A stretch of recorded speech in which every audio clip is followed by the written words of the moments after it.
नमस्कार। पगहाड़ी के ward number 8 में भी पंचायत चुनाव होने हैं, यानी कि वार्ड मेंबर कौन बनता है ये बहुत ही दिलचस्प है, क्योंकि जिसे आप बनाएंगे वही बनेंगे वार्ड मेंबर।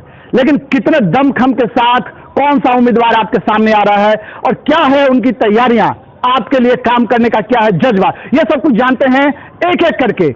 आज हम मिल रहे हैं एक नए उम्मीदवार जिनका नाम है डॉक्टर संजीव कुमार। उनसे जानते हैं कि क्या कुछ तैयारियां हैं उनकी। अगर आप जीतते हैं तो कौन से 5 काम करने वाले हैं? पहला काम। जी सर, अगर मैं वार्ड मेंबर में जीतता हूं तो सर्वप्रथम कार्य ये करूंगा कि वार्ड में वार्ड सभा नहीं होती है और जितनी भी समस्या है सभी का जड़ ये है कि वार्ड सभा नहीं होता है, और वार्ड सभा नहीं हुआ तो लोग आपस में आएंगे और अपनी समस्या नहीं बताएंगे। तो मैं ये वार्ड सभा प्रत्येक 3 महीने में जो किया जाना है वो मैं करवाऊंगा और लोग आपस में बैठ कर अपनी समस्या रखेंगे और वहाँ पे उनका समाधान होगा। यानी कि आप वार्ड सभा रेगुलर करवाएंगे? जी जी, अगर आप जीतते हैं? हाँ, एकदम करवाऊंगा। पहला काम हो गया। दूसरा काम कौन सा करेंगे आप? सर, मैं दूसरा काम ये करूंगा कि जो पगहाड़ी चौक पे और वहाँ पे प्राइमरी स्कूल भी है, जबकि तालाब भी है, वहाँ पे कचरा का जो लोग फेंक देते हैं, तो आने वाले जो मुखिया होंगे उनके सहयोग से मैं वहाँ पे कचरा का जो निपटारा होगा उसको मैं करवाऊंगा। दूसरा काम कचरा का निपटारा करेंगे जी, वार्ड नंबर 8 में? जी जी जी सर। तीसरा काम कौन सा करने वाले हैं आप? तीसरा काम सर, यहाँ पे रास्ता वार्ड नंबर 8 में रास्ता का बहुत कमी है। मैं छोटा था तो रास्ता ही रास्ता था, जिधर से जाता था उधर से चला जाता था, जाना आना होता था। अब तो ये देखने को मिल रहा है कि जाओ इधर से बस बगल में जाना है तो पूरा घूम के जाना होता है।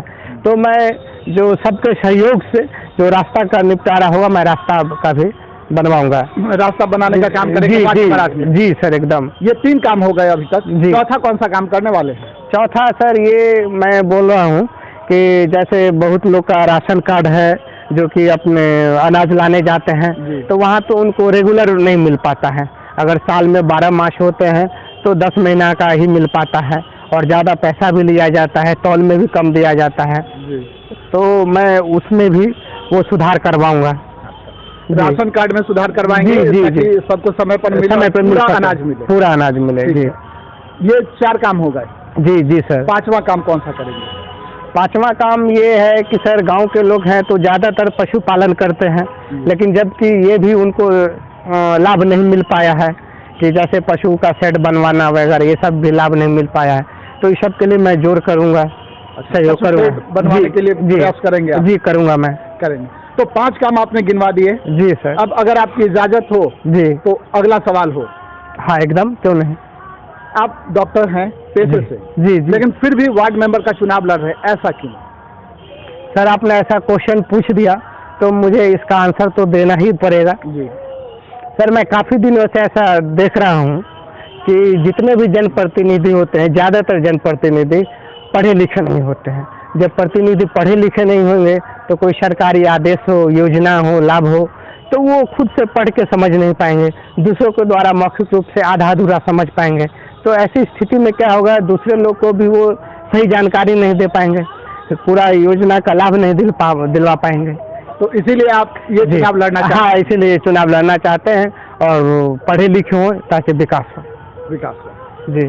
तो ये तो बात हो गई कि आप इसमें आना चाहते हैं। जी जी। राजनीति में आना चाहते हैं, पंचायत चुनाव में। जी जी। लेकिन वार्ड स्तर से ही क्यों आपने चुना है? आप मुखिया का चुनाव क्यों नहीं लड़ रहे? देखिए सर, मैं कोई भी कार्य जमीनी स्तर पे करना चाहता हूँ, और ये जो वार्ड स्तर पे है, वार्ड मेंबर है, सबसे बिल्कुल छोटी इकाई है, बिल्कुल सबसे छोटी इकाई है। तो मैं जमीनी स्तर पे काम करना चाहता हूँ और वार्ड मेंबर का चुनाव लड़के वार्ड के लिए कुछ काम करना चाहता हूँ ताकि जनता को कैसे हक मिलने दिलाया जाए वो मैं करना चाहता हूँ।